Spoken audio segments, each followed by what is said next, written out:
राष्ट्रपति से सीडीएस ने भी मुलाकात की है। तो देखिए, कैबिनेट कमेटी ऑन सिक्योरिटी की एक तरफ बैठक चल रही थी और अब जानकारी ये भी आ रही है कि राष्ट्रपति से मुलाकात की है तीनों सेना प्रमुखों ने। ये दूसरी मुलाकात है सीज फायर के बाद। ये प्रधानमंत्री के साथ दरअसल उसके पहले उन्होंने बातचीत की थी, लेकिन राष्ट्रपति के साथ ये पहली मुलाकात की तस्वीरें आप देख रहे हैं। देश की पहली नागरिक, देश के राष्ट्रपति से तीनों सेना प्रमुख की मुलाकात की तस्वीर आप देख रहे हैं, जिसमें सीडीएस अनिल चौहान भी बैठे हुए हैं। तस्वीरें ये आपकी टीवी स्क्रीन पर आप देख रहे हैं। पहले आपने देखा था कि जब ऑपरेशन सिंदूर हुआ था तो किस तरीके से आधिकारिक तौर पर जानकारी देने के लिए प्रधानमंत्री नरेंद्र मोदी स्वयं पहुंचे थे राष्ट्रपति के पास। वो किसी और के जरिए भी जानकारी भिजवा सकते थे, लेकिन राष्ट्रपति पद का सम्मान और देश के प्रथम नागरिक का सम्मान अहम हो जाता है। और ये कैसे दिया जाता है, ये नरेंद्र मोदी समय समय पर दुनिया को बताते रहे हैं। लेकिन ये देखिए, ये तीनों तस्वीरें भी नरेंद्र मोदी के साथ, पीएम के साथ तो मीटिंग हो ही रही थी, लेकिन साथ साथ क्या चल रहा है, बॉर्डर को लेकर क्या कुछ रणनीति है, ये राष्ट्रपति को जानकारी देने के लिए तीनों ही सेनाध्यक्ष जो हैं वो पहुंचे हुए हैं। और तीनों सेनाध्यक्षों के साथ सीडीएस अनिल चौहान की मौजूदगी भी आप तस्वीरों में देख रहे हैं।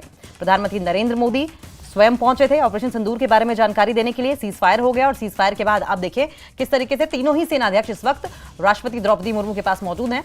जो कुछ भी चल रहा है, सिचुएशन क्या है, बॉर्डर पर हालात क्या है, टेंशन की क्या स्थिति है, आगे स्ट्रेटेजी क्या रहने वाली है, रणनीति कैसी बनाई जाएगी, इसको लेकर बातचीत।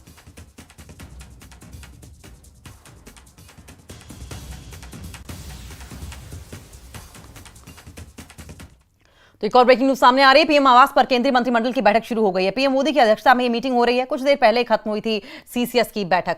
तो देखें कि पहले कैबिनेट कमेटी ऑन सिक्योरिटी की बैठक चल रही थी, जिसमें प्रधानमंत्री नरेंद्र मोदी खुद भी मौजूद थे, जेपी नड्डा थे, राजनाथ सिंह रक्षा मंत्री थे, गृह मंत्री अमित शाह थे। अब कैबिनेट कमेटी ऑन सिक्योरिटी की मीटिंग खत्म होकर नई मीटिंग शुरू हुई है और पीएम आवास पर केंद्रीय मंत्रिमंडल की यानी कि मोदी कैबिनेट की बैठक हो रही है।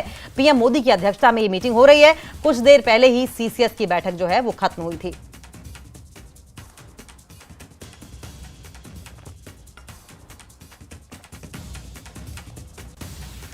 तो कैबिनेट कमेटी ऑन सिक्योरिटी की बैठक जो है वो खत्म हो गई है। उसकी तस्वीरें आप टीवी स्क्रीन पर देख रहे हैं। लेकिन इसके बाद अब बताया जा रहा है कि पीएम हाउस में तमाम नेता मौजूद हैं और मोदी मंत्रिमंडल की ये मीटिंग चल रही है। किस तरीके से इस पूरे घटनाक्रम को, पाकिस्तान और हिंदुस्तान के बीच जो टेंशन बनी हुई है, इसको लोगों तक कैसे पहुंचाना है, क्योंकि देखिए जनता के बीच में जाहिर है थोड़ा सा डर जरूर था, तमाम तरह की आशंकाएं थी, खासकर बॉर्डरिंग जो स्टेट्स हैं वहां पर। ऐसे में लोगों में किस तरीके से विश्वास पैदा करना है, वो कॉन्फिडेंस वापस लाना है जो पहले था, और भारत पाकिस्तान को लेकर किस तरीके से सजग है, तैयार है, ये भरोसा जनता के बीच बनाना, इस पर स्ट्रेटजी तय होगी ही होगी।